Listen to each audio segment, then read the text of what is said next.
Today I got some really sad news. Laurie Lindeen has passed away. She was 62 years old. She died of a brain aneurysm. For those of you who don't know who Laurie Lindeen is, she was a lot of things. She's probably best known as Paul Westerberg or the Replacement's wife, ex-wife, but that's just such a small part of who Laurie Lindeen was. She was a musician. She was in a band called Zuzu's Pedals out of Minneapolis. They put out 2 records. She toured with Adam Ant at one point. She played a lot of shows. She talks about that in a book she wrote called Pedal Pusher. Came out in 2007.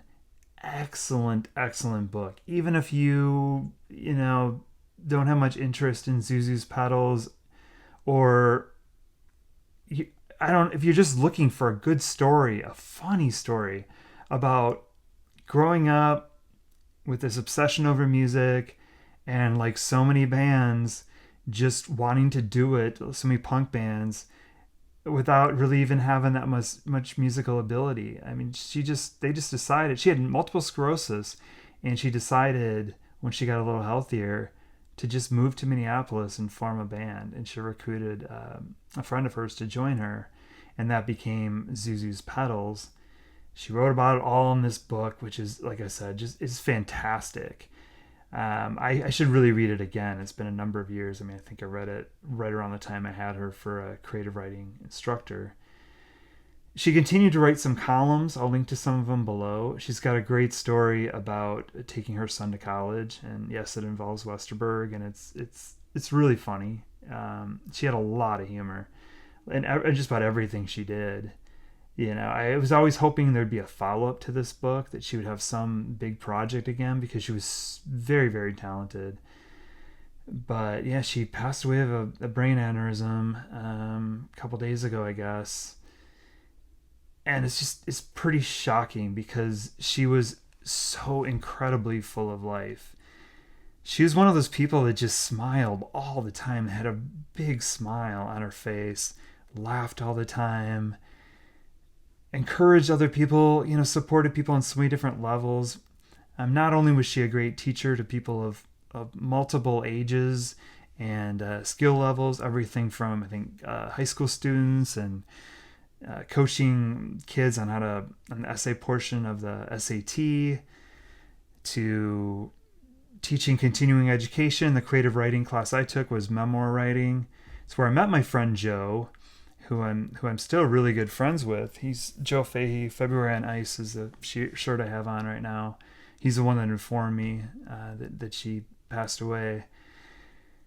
And yeah, she kept writing. She had recently moved to Martha's Vineyard for the third act, she said, of her life. She had met someone, her partner and her moved there, and just wanted to just seize the day and make the most out of life. And I guess they lived there for 2 years before this happened. That's where she passed away. She was somebody that would just jump up on stage a lot in Minneapolis. She had so many musical friends. If there was some kind of big benefit show, most likely she had some role in it. She did this benefit for kittens, for cats, several years in a row. I believe it was called Rock for Pussy. I'll have to check on that, but she would do a bunch of David Bowie covers.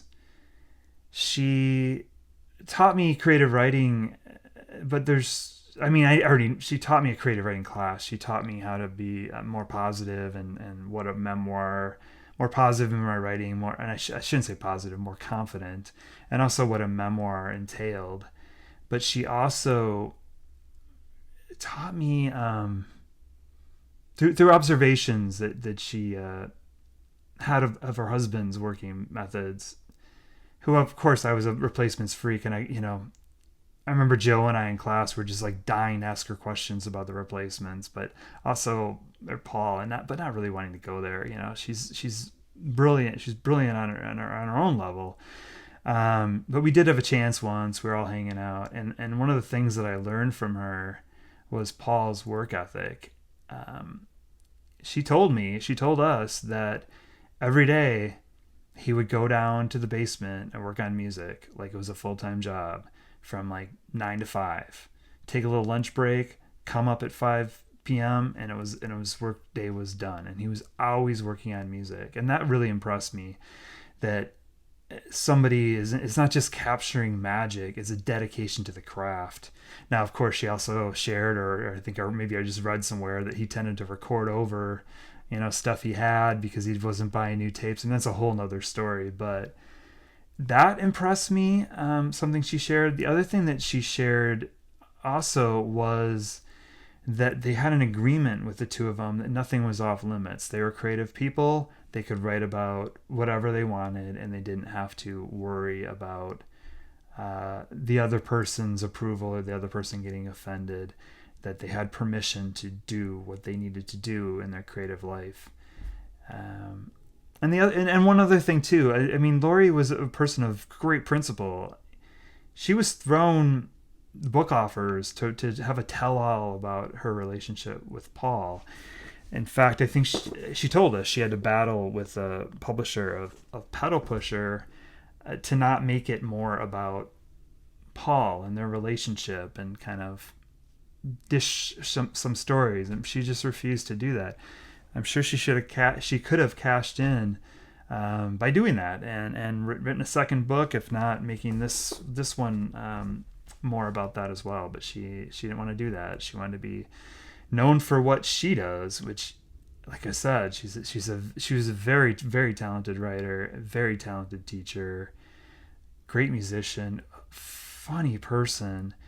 She's the type of person that just felt like a friend the first time you met her too. There's just such a warmth to her, and I doubt any guy, whether or not they'll admit it, that ever met her didn't have like a little tiny crush on her too. She was just ridiculously cute and positive. Like I said, just very, very positive. Just a bright, bright light in the world, and a great, great loss to her family and friends, and to the Minneapolis music scene, the Minneapolis creative scene, the writing world.